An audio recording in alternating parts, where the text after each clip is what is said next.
संचालक डॉक्टर साहब, इंसानियत और फिलिस्तीन के हिमायत के कार्यक्रम के सभा अध्यक्ष नारायणपुर गांव पालिका का प्रमुख इस्ताक साईज्यू शाहज्यू र लुम्बिनी प्रदेश सभा सदस्य माननीय याकुब अन्सारीज्यू र यस देशमा बस्नुभएका सम्पूर्ण अतिथिज्यू र हरेक सङ्घ संस्थाबाट पाल्नुभएका मेरा प्यारा दाजुभाइ तथा दिदीबहिनीलाई लुम्बिनी प्रदेशको तर्फबाट र मेरो व्यक्तिगत तर्फबाट न्यानो अभिवादन टक्राउन चाहन्छु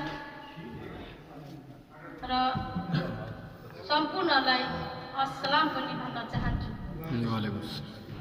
आज यो कार्यक्रम धेरै दुःखद कार्यक्रममा उभिन पाउँदा साह्रै दुःख लागेको छ। आज हाम्रो वक्ताजीहरूले धेरै कुरा राखिसक्नु भएको छ। आज फिलिस्तिनमा जुन हाम्रो घटना भएको छ यो मानव अधिकारको हनन भएको छ। यो साह्रै यो विश्वभरिको एउटा चिन्तित भएको विषय हो।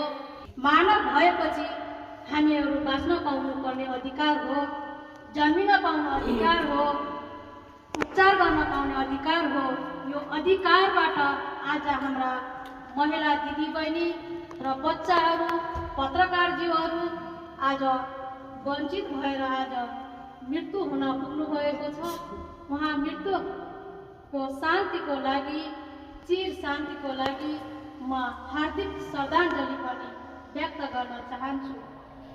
र आज हामीहरूलाई तिनी बच्चाहरूको आज हामीले न्युजमा हेरिराखेका छौँ। आज एउटा पत्रकार जस्तो मान्छे घरबाट निक्लिँदाखेरि असुरक्षित भएर आज मृत्यु हुनुभएको छ। आज बच्चाहरू आज स्कुल जाँदाखेरि आमा बुवाहरूले त्यो बच्चाको मुख हेर्न नपाउँदा त्यो बच्चाको आमा र बुवाको पीडा कति होला हामीहरूले यो मनन गरेका छौँ। र यस्तो कार्यक्रम हाम्रो विश्वभरिमा अशान्ति नहोस्, यो मानवले मानवको र हाम्रो समझदारी भएर युद्ध नहोस् र हामी हरेक चाहिँ आज आफ्नो काम आफ्नो चाहिँ धर्म गरेर आज मानव भएका छौँ। आज मानवले आज दानवको जस्तो काम गरेका छौँ।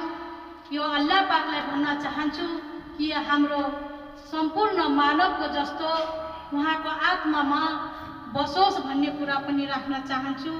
र आज मानवले सबै कुराहरू बुझेका छौँ। कुनै पनि देशले हामीलाई लडाउने भराउने गर्छ भने हामी मानव हौँ र मानवले बुझ्नुपर्छ, सहनशीलता हुनुपर्छ।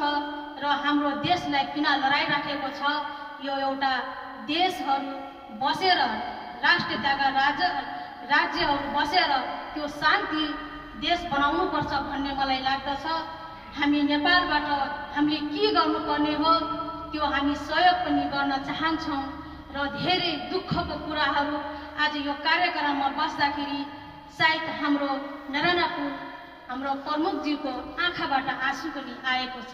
किन आत्मादेखि उहाँलाई पीडा छ, त्यसकारण आँसु आउँछ। त्यसै सायद हामीहरूको आँसु आउँदैन। यहाँ सम्पूर्ण दाजुभाइहरू बस्नु भएको छ, सबैले बुझेका छौँ। आखिर हामी जन्मिन्छौँ भने एक दिन त पक्कै नै हाम्रो मृत्यु हुन्छ। र अल्लाह पाकले हामीलाई जुन बेला लेखेको छ त्यो मृत्युको बेलामा जानु भनेको त्यो छुट्टै बाटो हो। र हाम्रो मृत्यु नहुँदा पनि हामीले आफ्नो आत्मा गुमाएर आफ्नो बालबच्चासँग बस्न नपाउँदाको पीडा हामीले सबैले भोगेका छौँ। यो आजको यो कार्यक्रमलाई मलाई एकदमै दुःख र एकदमै आत्मा रोइराखेर हामीलाई बोल्नु परेको छ। यस्तो कार्यक्रम यो विश्वभरिमा नआओस् भन्ने कुरा पनि अल्लाह पाकलाई दुआ दिन चाहन्छु, अल्लाह पाकसँग दुआ माग्न चाहन्छु। र आज यो कार्यक्रममा मेरा बच्चाहरूको जुन हामीले न्युजमा हेर्दा सायद कसैको आँखाबाट आँसु चाहिँ रुक्दैन होला, सबैको आँखाबाट आँसु आउँछ।